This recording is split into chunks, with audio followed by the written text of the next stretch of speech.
Good morning student. Lesson third, atom and molecule. सबसे पहले atom.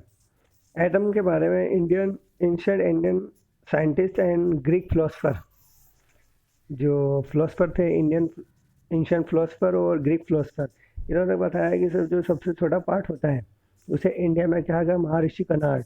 कब?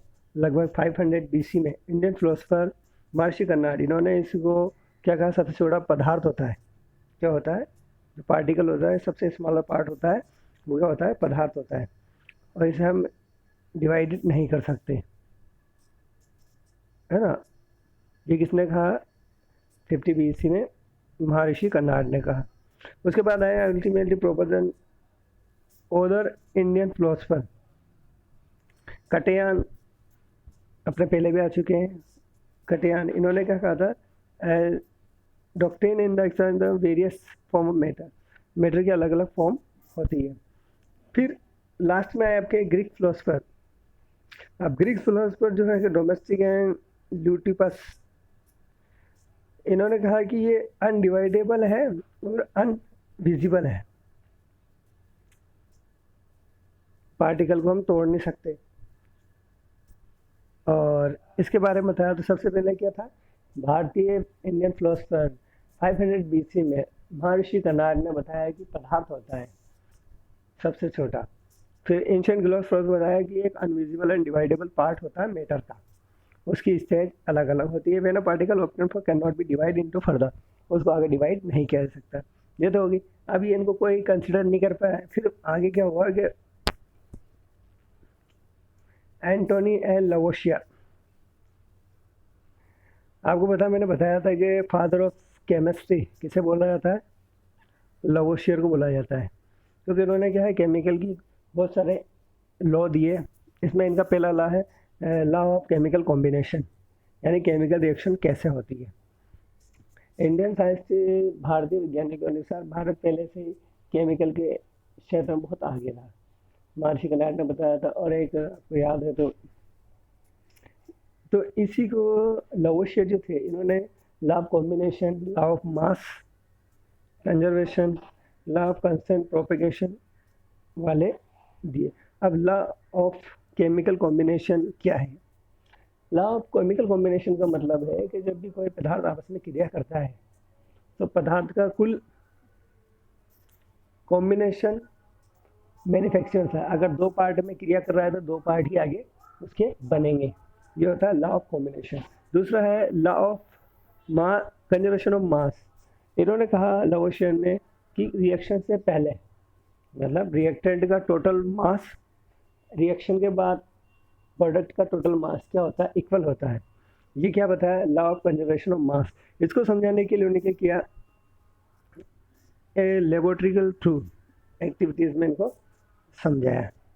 इन्होंने क्या किया, सबकी अलग अलग मात्रा ली, कॉपर सल्फेट, बेरियम क्लोराइड, आर और नाइट्रेट, इनकी एक और वाटर ले लिया, है ना, टोटल। और इन सब को आपने क्या किया, एक कॉनिकल फ्लास्क लिया, उसके अंदर वाटर डाल दिया, उसके अंदर क्या करा आपने, टेस्ट ट्यूब ली, टेस्ट ट्यूब के अंदर डाल दिया, फिर इसमें पार्टिकल डाल दिया और डोरे से उसको टेस्ट ट्यूब को नीचे उसमें रख दिया। रखने के बाद उस पर डोरे से उसको, जैसे आपने थ्रेड से उसको छोड़ा तो टेस्ट ट्यूब उसके अंदर में, तो रिएक्शन स्टार्ट हुई। तो रिएक्शन से पहले इन्होंने उसका टोटल वेट देख लिया, तो रिएक्शन के बाद टोटल वेट देख लिया उसका। तो क्या हुआ, उसे इनका एक्सपेरिमेंट प्रूव हो गया कि जो होते हैं। अब इन्होंने क्या क्या देखा, very tiny particle are called atom. अब इसके बाद क्या हुआ, ये तो हो गया। उसके बाद कंजर्वेशन डिफाइंड प्रॉपर्टीज आई। फिर आए साइंटिस्ट डाल्टन। डाल्टन कब आए हैं? लगभग ये आए 1793। जो डाल्टन थे वो बहुत पूर विनेवर गरीब फैमिली के थे। इंग्लैंड में उनका जन्म हुआ था। As a teacher as an 7 year later become school principal रहे। फिर उसके बारे में most lab and teaching the responsible 1808 में atomic theory was the during study centre material के बारे में। Atomic according Dalton atomic theory, Dalton के अनुसार एटॉमिक थ्योरी क्या है? इन्होंने प्रपोज किया है small particle is called the atom. जो सबसे स्मॉलेस्ट पार्टिकल होता है मिक्सचर का, वो क्या कहलाता है? एटम कहलाता है। किसके अकॉर्डिंग? डाल्टन के। और यही आपकी सबसे सही थ्योरी है। अब इस थ्योरी के अंदर क्या क्या है मेन देखिए आप, डाल्टन के according theory, all matter made by the very tiny particle is called atom. सबसे छोटे पार्टिकल होते हैं थिनी थिनी, वो क्या कहलाते हैं? एटम कहलाते हैं। Atom can not be invisible particle which can not be created and destroy in a chemical reaction. Atom के सबसे छोटे पार्ट जो ना तो नष्ट किए जा सकते हैं ना ही बनाए जा सकते हैं। Third, atom give the element an identical mass of and chemical properties. इनके जो एटम होते हैं वो एलिमेंट फिक्स होते हैं, उनका मास भी फिक्स होता है, उनकी केमिकल प्रॉपर्टीज फिक्स होती है। Atom of a different element have a different mass and chemical properties. जो एटम होता है उसका जो मास होता है वो हर एलिमेंट में अलग अलग होता है और फिक्स होता है। एक ही पार्ट के, जैसे कि कार्बन है, कार्बन में कितने एलिमेंट हैं, तो कार्बन में जो एलिमेंट है उनका मास फिक्स होगा, और अगर कार्बन किसी कोबाल्ट के साथ है तो उसमें कार्बन के एलिमेंट का एटम अलग होगा। Atom combination is a reaction रेलो कॉम्बिनेशन। इनका क्या होता है, एक फिक्स रेशो होता है, जैसे किसी के साथ एक रहेगा, किसी के साथ दो, किसी के साथ तीन, तो ये फिक्स प्रॉपर्टीज़ के अंदर इन कॉम्बिनेशन होता है। जैसे किसी के एक फ्रेंड होता है, किसी के दो, किसी के 3 फ्रेंड होते हैं, तो ऐसे ये एटम दूसरे से कंबाइन करते हैं। जिसकी वैलेंसी अगर 1 है तो वो एक ही रिएक्शन करेगा, जैसे सोडियम में Na और Cl बन गया। अब जिसकी प्रॉपर्टीज़ 2 है, जैसे क्या है, कार्बन ऑक्सीजन, इसके 2 है, तो 2 मॉलिक्यूल के साथ ये जुड़ेगा। तो ये अलग अलग एटॉमिक थ्योरी उसके वैलेंसी के अनुसार ये जुड़ते हैं। तो उसके बाद आता है आपके relative number of kinds atom constant given the compound, और हर फिक्स कंपाउंड में इनका वेटेज फिक्स होता है। जैसे आप जानते हो कि ग्लूकोज का क्या होता है, C6H12O6 है ना। अब इसमें कार्बन 6 है, हाइड्रोजन 12 है, ऑक्सीजन 6 है, इसका सिंपल रेशो है 1:1। ऐसे ही आप को पता है कि सिंपल एग्जांपल लेता हूँ मैं आपको, सिंपल बिल्कुल आप सब लोग जानते हो, जैसे कि H2O वाटर, इसमें हाइड्रोजन के 2, ऑक्सीजन के 1। अब ये जो होता है, ये इनकी ऑक्सीजन की वैलेंसी 2 है, हाइड्रोजन की 1 है, तो इसकी वैलेंसी इधर लगती है। हम आगे जो मेकिंग फार्मूला आएगा उसमें हम देखेंगे। तो यहाँ तक आपको समझ में आएगा। अब आते हैं एटम्स। What is atom? क्या हो एटम? ऐसे किसके अनुसार? डाल्टन ने बताया कि एटम ऐसे इनविजिबल स्मॉलर टिनी पार्टिकल है जो आगे डिवाइड नहीं हो सकता है, ये एटम्स कहा गया। अब एटम्स के अंदर भी क्या होते हैं, छोटे छोटे एलिमेंट होते हैं। एलिमेंट, अब ये एलिमेंट क्या बला गई, जैसे कार्बन 6। अब छोटे छोटे आपने देखा होगा चौक है, चौक में बारीक डस्ट होती है, उन डस्ट को में एलिमेंट होते हैं। इसमें हाइड्रोजन, इलेक्ट्रॉन, प्रोटॉन, न्यूट्रॉन जो होते हैं एक एटोमेंट के अंदर। तो एलिमेंट जो होते हैं, अब इसकी रेडियस दे रखी है, मतलब ये जो होता है कितना होता है, इसमें दे रखा है कि 1/9। ये क्या होती है, 10⁻⁻10 radius hydrogen atom, 9 water molecule, 10⁻⁻8 molecule. तो लगभग ये जो इसका एटम होता है ये 10⁻10 रेडियस 40 का होता है, मतलब इतना छोटा होता है। -10, 10⁻⁻10, अब आप लगा लो कितना छोटा होगा। और फिर इसके क्या होता है, न्यूक्लियस की जो रेडियस होती है वो होती है 10⁻15, जो और भी छोटी होती है। तो हम देखेंगे अभी यहाँ पर एटम के बारे में। तो आपको यहाँ क्या है, देखिए यहाँ लगभग इसे अंगस्टन बोलते हैं।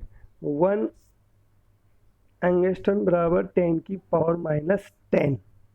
ज़्यादातर जो एटम की जो रेडियस होती है वो 10⁻⁻10 की कोटि की होती है, मतलब 1 एंगस्टन के समथिंग होती है। तो ये आपके एटम्स हो गए। अब जो मॉडर्न वे है, सिंबल एटम को समझाने के लिए अलग अलग दिए गए, लेकिन वो कोई सिंबल सही नहीं रहे। बहुत सारे प्रपोज किए, किसी ने ऐसा लगा दिया, किसी ने ऐसा लगा दिया, जैसे डाल्टन ने, साइंटिस्ट अलग अलग आए। तो अब ये क्या होता है, ये ऐसे नहीं चलता है। आप कोई सब याद थोड़ी रखते हैं कि एटम इसमें सल्फर है, इसमें ये है, तो फिर ये क्या हुआ, सिंबल प्रपोज डाल्टन। फिर उसके बाद क्या आया, सभी के लिए एक ही सिंबल दिया गया, कैसे दिक्कत आएगी। तो फिर क्या हुआ, पीरियोडिक टेबल की देखा गया, हर के लिए फिर एक सिंबल आए, जिसे में सिंबॉलिक रिएक्शन बोलते हैं। सिंबल ऑफ ए मोर, यानी सभी एलिमेंट के लिए एक सिंबल बनाए गए। मैंने आपको बताया था 1 से 20 तक आपको सिंबल जो पीरियोडिक टेबल के नेम है वो याद रखने हैं।